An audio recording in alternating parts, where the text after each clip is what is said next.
Okay. Magandang umaga mga kapatid kaibigan. Happy Sabat. Narito na naman tayo para mag-aral sa salita ng Diyos. Bago tayo mag-umpisa, may kunting hihilingin ako sa inyo. Paki-subscribe lang po sa aming munting YouTube channel, Marlon Correct YouTube channel, para mapabilis pagpalaganap ang salita ng Diyos sa buong mundo at maipakilala natin ang ating Panginoong tagapagligtas na si Jesucristo. Yun lang po, paki-subscribe Marlon Correct YouTube channel. Maraming salamat po. Tayo na ay manalangin. Ama naming Diyos na makapangyarihan sa lahat, salamat po Panginoon sa umagang ito. Narito kami Panginoon para mag-aral sa iyong salita. Basahan mo po Panginoon ang lahat ng mga taga-subaybay at lahat ng tagapakinig na sila'y makakilala sa iyo at ikaw ay tanggapin bilang Panginoon at tagapagligtas. Ito ang aming hiling at samot dalangin sa pangalan ng aming Panginoong Jesucristo, na aming Panginoong tagapagligtas. Amen. Dito tayo mag-aral mga kapatid kaibigan sa unang Juan Kapitulo 2 versikulo 18 hanggang 24. Ito ang sinasabi dito sa 18. Mga anak, huling oras na, gaya ng inyong narinig na darating ang Antikristo. Kahit ngayon ay lumitaw na ang maraming Antikristo. Kaya nalalaman nating huling oras na. Yan ang sinasabi rito sa 18. Darating ang mga Antikristo. At sinabi rito, huling oras na. Yan ang sinasabi rito, mga kapatid kaibigan. Darating ang mga Antikristo. 19. Ito ang sinasabi rito. Sila'y lumabas sa atin, ngunit sila'y hindi sa atin, sapagkat kung sila'y kabilang sa atin ay magpapatuloy sana silang kasama natin. Ngunit sa paglabas nila ay ginawa nilang maliwanag na silang lahat ay hindi kabilang sa atin. Yan ang sinasabi sa 19. Lumabas silang lahat. Hindi sila kabilang sa atin. Yan ang sinasabi rito. Lumabas silang lahat. Kaya hindi sila kabilang sa atin. Yan ang sinasabi. 20. Itong sinasabi sa 20. Ngunit kayo'y pinahiran ng banal at nalalaman ninyo ang lahat ng mga bagay. Nalalaman natin ang lahat ng mga bagay. Dahil pinahiran tayo.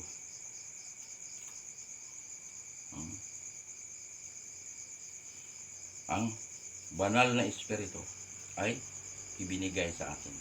Nalalaman natin ang lahat ng bagay. Yan ang sinasabi rito.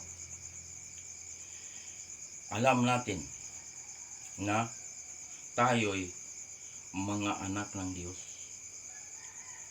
Anak tayo ng Diyos. Magpatuloy tayo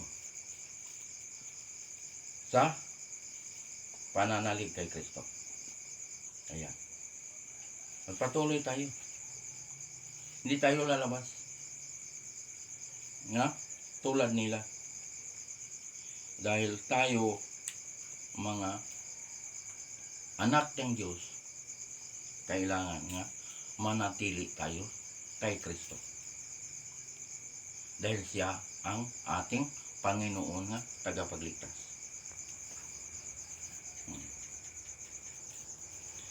21.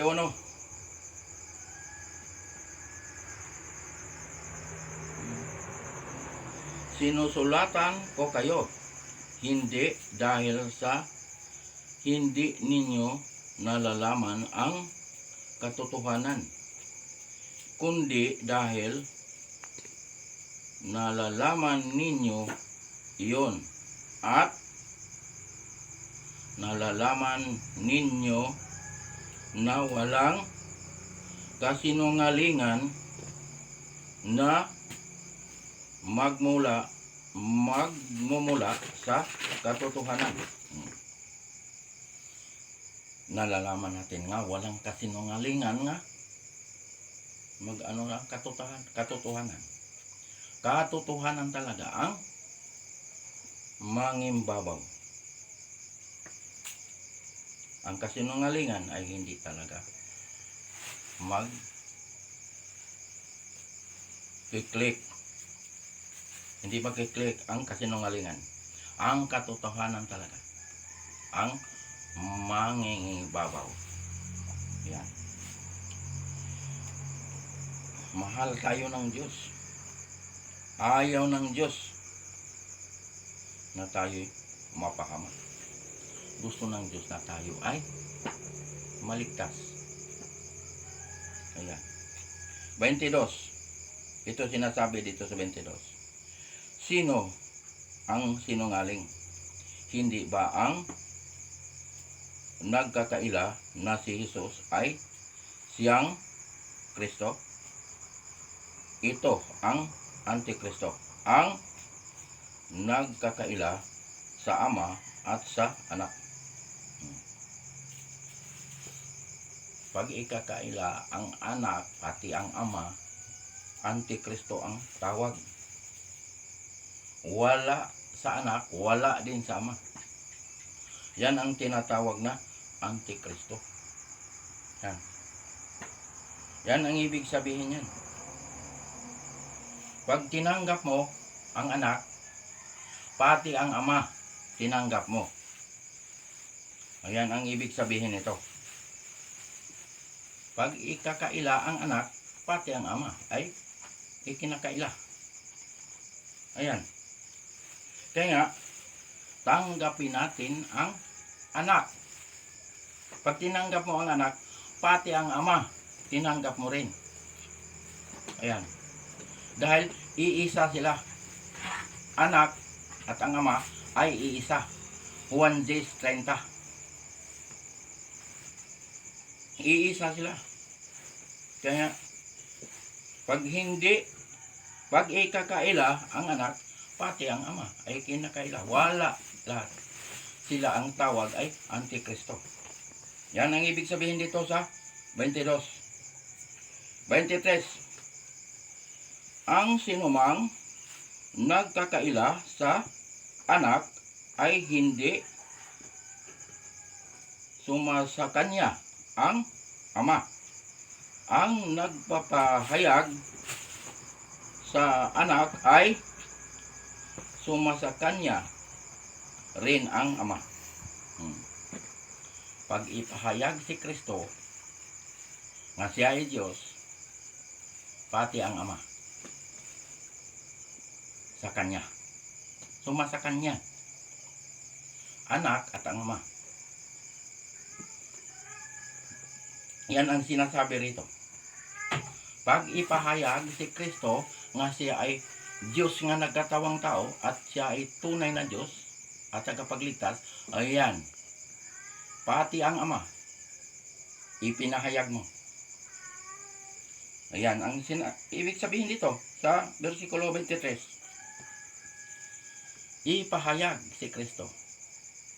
Pag ipahayag si Kristo nga siya ay Diyos at tunay na Diyos at buhay na walang hanggan, pati ang Ama, ipinahayag mo. Yan ang ibig sabihin dito sa versikulo 23.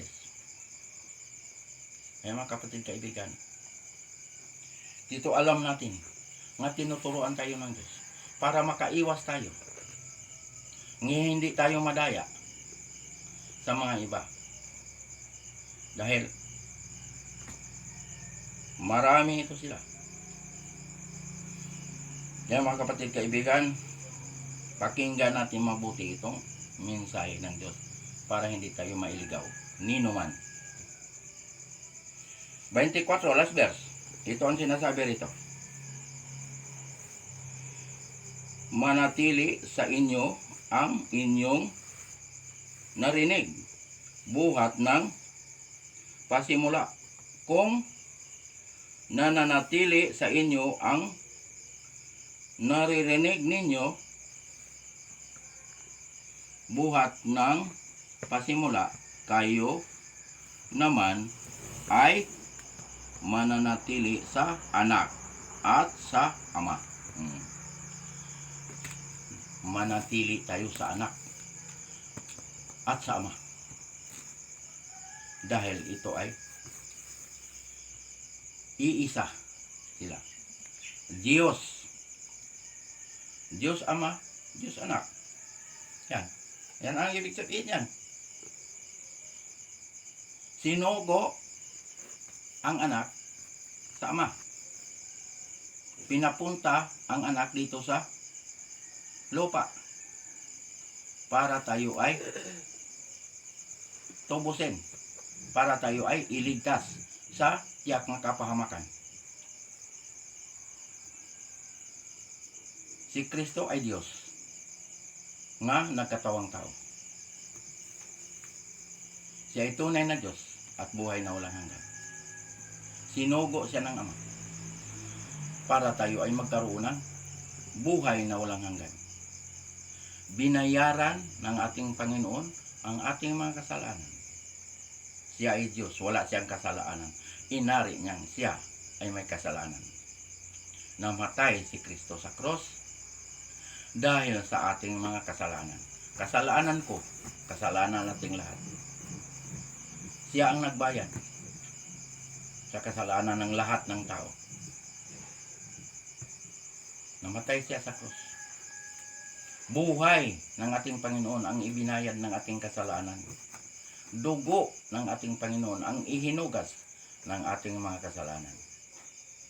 Kaya mga kapatid kaibigan, ngayong umaga ito, mahal tayo ng Diyos. Ayaw ng Diyos na tayo ay mapahamak. Gusto ng Diyos na tayo ay maligtas. Sa anong paraan? Manalig tayo kay Kristo. Tanggapin si Kristo bilang Panginoon at tagapagligtas. Ay mga kapatid kaibigan, hindi pa huli ang lahat. Dahil dito pa tayo, buhay pa tayo. Kaya ang kaligtasan ngayong buhay. Mga kapatid kaibigan, huwag natin sayangin ang pagkakataong ito. Itong mensahe na ito, paniwalaan natin ito. Manalig tayo kay Kristo.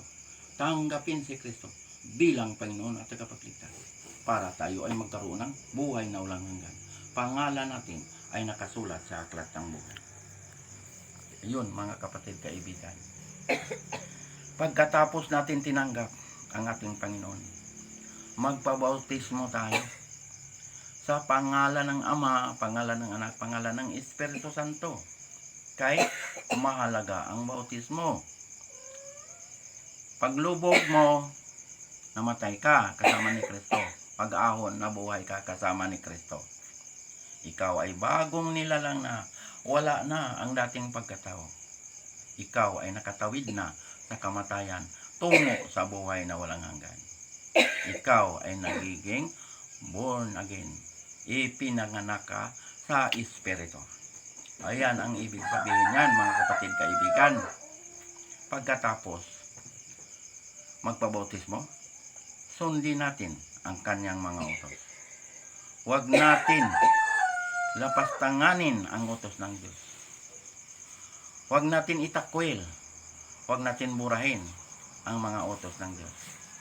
Dahil pag binura natin ang utos ng Diyos, magka-problema tayo sa oras ng paghuhukom. Ayan. Ayan mga kapatid kaibigan. mahal tayo ng Diyos. Dahil nasa utos ang palatandaan ng Diyos. Ikapilang utos, pang-apat na utos. Ang ikapitong araw. Ayan ang palatandaan ng Diyos. Na kilala natin ang Diyos. Kilala tayo ng Diyos. Ezekiel 20:20. Ay mga kapatid, kaibigan. Ayan lang araw na ikapito. Ayan lang ang ipinagpahinga ng Diyos. Binasbasan, pinagpala, ibinukod para sa Diyos. Yan lang, araw na yan, ang ibinukod para sa Diyos. Kaya, mga kapatid, kaibigan, tinuturuan tayo ng Diyos para hindi tayo maligaw. Lahat, tinuturo ng Diyos. Kaligtasan, tinuturuan tayo. Si Kristo ang tagapagligtas. Gawa 4:12. Bautismo, tinuturuan tayo. Kautusan, tinuturuan tayo. Kaya nga, sa bagong langit, bagong lupa, may sambaron, mga kapatid, kaibigan. Anong araw ang sambaron? Sabat. Ngayon, ikapitong araw. Yan ang sinasabi sa Isaiah 66, versikulo 22 hanggang 23. Bagong langit, mababasa mo, versikulo 22. Mababasa mo sa versikulo 23, ang panambahan. Sabat. Kalagay rito, Sabat. Lahat ng bansa pupunta ron para sumamba sa Diyos. Makikita na natin ang Diyos nating sinasamba. Mukhaan, harapan. Makikita natin siya. Dahil bagong langit na, bagong lupa na, bagong katawan. Ito katawan ko na nabubulok, palitan ito ng katawang hindi na nabubulok at hindi na ito mamamatay kahit kailan. Doon tayo magpapatuloy sa pagsamba sa Diyos, pagpupuri sa Diyos. Doon sa bagong langit, bagong lupa nga pinaghaharian ng katarungan. Yan mga kapatid, kaibigan, para hindi tayo magtaka pag makapunta tayo roon sa bagong langit, bagong lupa, nga ang samba roon ay Sabat, hindi linggo. Tinuturuan tayo ng Diyos. Baka makapunta tayo roon, hindi na tayo magtanong kung bakit hindi linggo, bakit Sabat. Dito pa lang tinuturuan tayo nga ang panambahan ay Sabat. Kaya ang sabi ng Diyos, kilalanin niyo ako, kilala ko kayo. Yan. Nakakilala ang Diyos. Dahil alam ng Diyos ang ating isip, ang laman ng ating puso, alam ng Diyos yan. Pati buhok natin, bilang ng Diyos. Kaya wala tayong maitago. Alam ng Diyos kung tayo ay natuwa nitong minsay na to. Alam ng Diyos kung hindi mo gusto ito. Alam ng Diyos yan. Kaya mga kapatid, kaibigan, buksan natin ang ating isip, buksan natin ang ating puso, nga itong minsay na to ay matanggap. Huwag tayo sumasalangsang dahil alam ng Diyos ang lahat. Kaya mga kapatid, kaibigan, ngayong umagang ito, basta kayo'y naniniwala at kayo'y nananalig kay Kristo at kayo'y tumanggap kay Kristo, tiyak pangalan ninyo ay nandoon na sa aklat ng buhay. Doon tayo magkita, mga kapatid, kaibigan. Magkita-kita tayo doon. Hindi ko man kayo nakita sa personal, pero magkita tayo doon. Pag tumunog na ang trumpeta ng Diyos, lahat ng mga patay nga nananalig kay Kristo, bubuhayin muli niyan at isasama doon sa kanyang kaharian. Doon tayo. Kaya napakahirap sa impyerno. Napakainit. Ay mga kapatid, kaibigan, tiyakin natin ang ating kaligtasan. Ngayong buhay pa tayo. Dahil ang kaligtasan, ngayong buhay pa tayo. Pangalawang Korinto, Kapitulo 6, versikulo 2. Ngayon ang araw ng kaligtasan. Ngayong umaga nito. Basta kayo naniniwala, kayo tumanggap kay Kristo, tiyak, pangalan ay nakasulat sa aklat ng buhay. Hanggang dito na lang tayo, mga kapatid, kaibigan. Paki-subscribe lang po sa aming munting YouTube channel, Marlon Coret YouTube channel. para mapabilis pagpalaganap ang salita ng Diyos sa buong mundo at maipakilala natin ang ating Panginoong tagapagligtas nga si Jesucristo. Maraming salamat po. Tayo na'y manalangin. Ama naming Diyos nga makapangyarihan sa lahat. Salamat po, Panginoon, sa mga salita mo naming napag-aralan ngayong umagang ito. Basbasan mo po, Panginoon, ang lahat ng mga nakakarinig nitong mensahe na ito, na sila'y maniwala at ikaw ay tanggapin bilang Panginoon at tagapagligtas. Ito ang aming hiling at samot dalangin. Sa pangalan ng aming Panginoong Jesucristo, naming Panginoong tagapagligtas. Amen.